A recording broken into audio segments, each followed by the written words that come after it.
Alrighty, we got one on the hook as we have a standard game and we face the bird.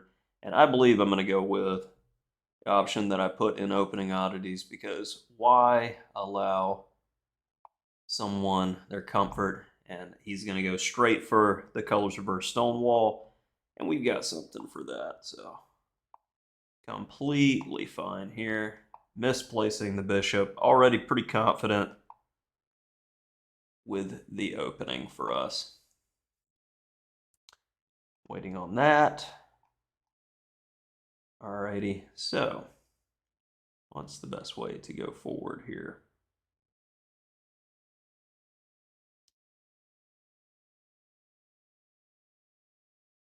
Let's find the right moment. I want him to move that so I can get a free tempo.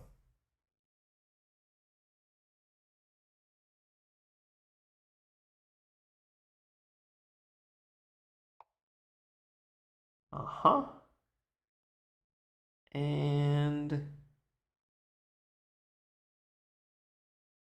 we're going to go here. This knight doesn't exactly have good future prospects at the moment. And I'm trying to encourage him to do unnecessary things.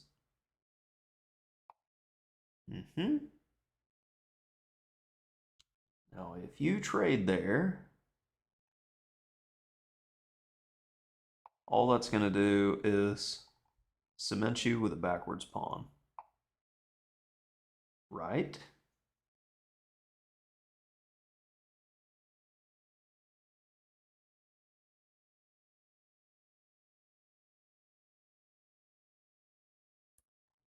And let's just slowly and steadily improve the position and wait for our opponent to make more moves, which are questionable because there's been a few so far. And don't interrupt your opponent when they're making mistakes. Some awkward development. So I'm going to encourage trades, which are going to benefit me.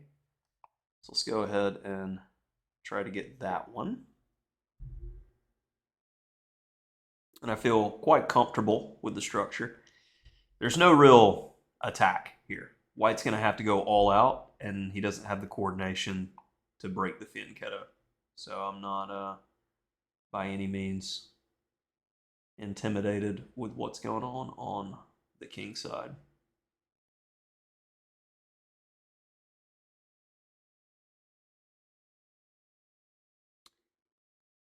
And I have the idea to go bishop f8. I can even go f5 to solidify if I need to, but I don't know if it'll be necessary. Maybe if g4, f5.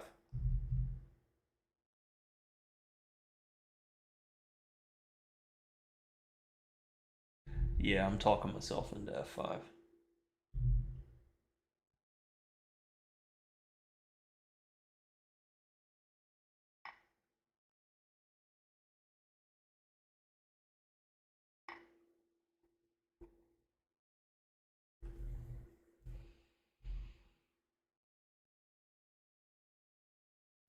Bishop pair, and the position begins to open up.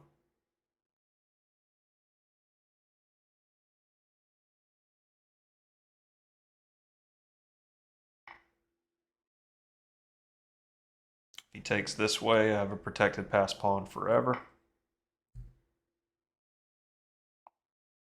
Getting ready to seize the c file long term. And like I said, overextension on the king side. Fixing my pawn structure. No attack.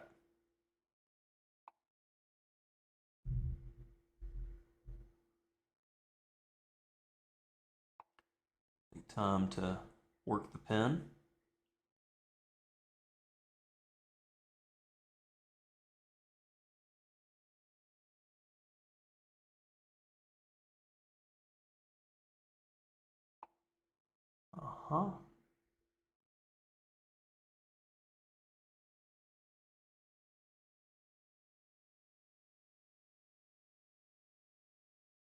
Looks like a good one. maintain and increase the tension and pressure here. A4 is not a move because the queen takes b3. So I don't see how my opponent is getting away scot-free here. Maybe queen f2 to do that. Fair enough.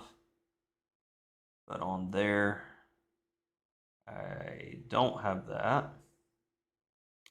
So got to watch out for that move.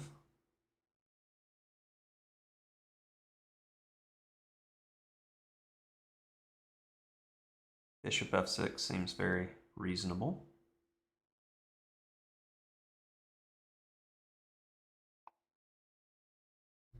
And we keep tension. If he moves the knight, I take with check and then decide what to do.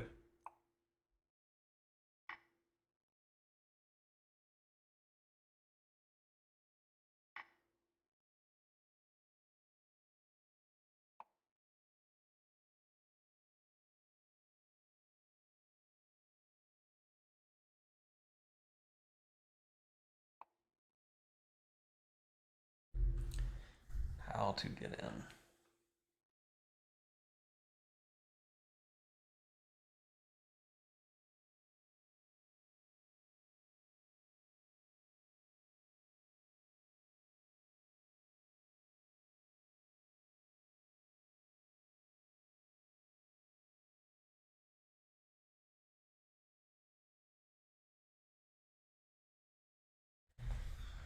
Oh.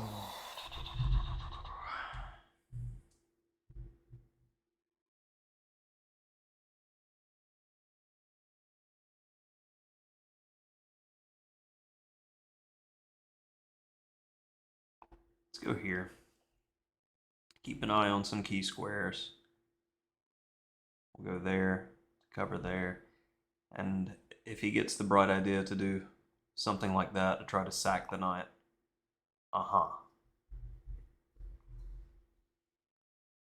See, that's the thing. Do you have enough, though? Queen takes, knight takes, pawn takes, rook takes, king. I don't see it.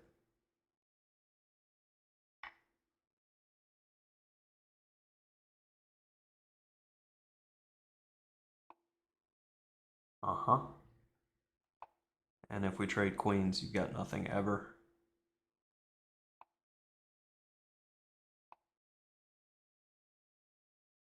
It's all about getting in.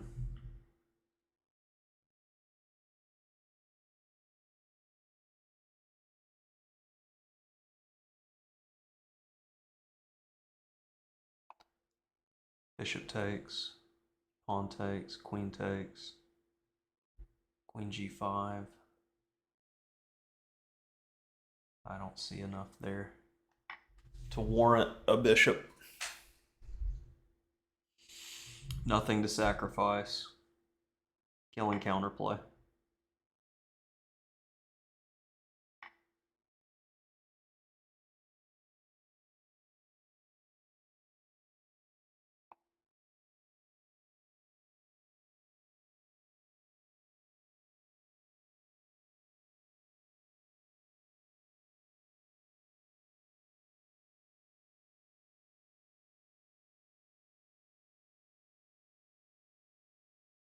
Let's take time for that.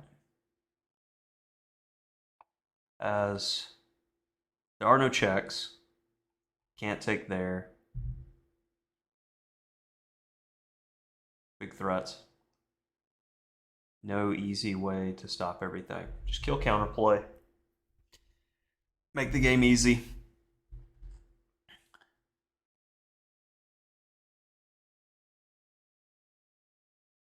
And that's all she wrote.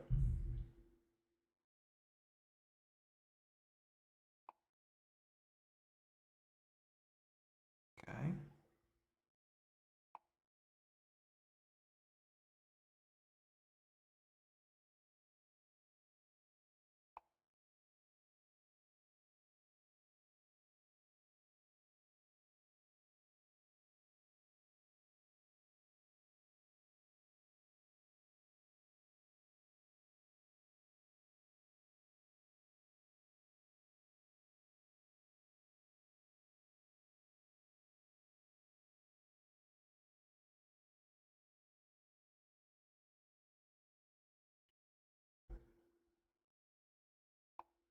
I would prefer to have the bishop be more active. And since the queen is pinned, he didn't really have an option but to help me there. And now my pawn's closer to queening. Plenty of threats to deal with.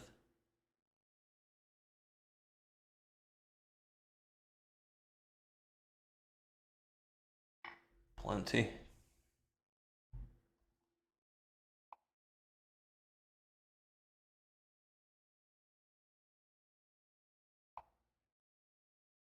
Counterplay. No need to give it to the opponent.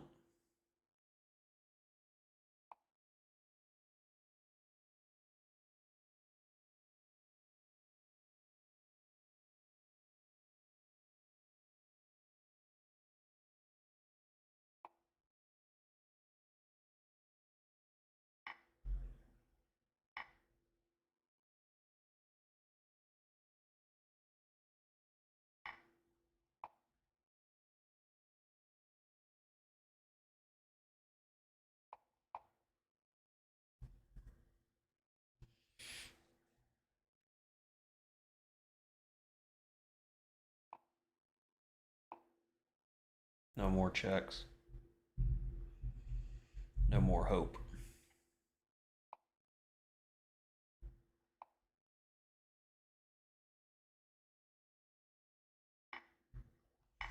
And we are still playing. And this is about the time we've reached that I consider playing on disrespectful. Okay, couple extra moves there, but about an appropriate resignation. Alrighty. So taking a look,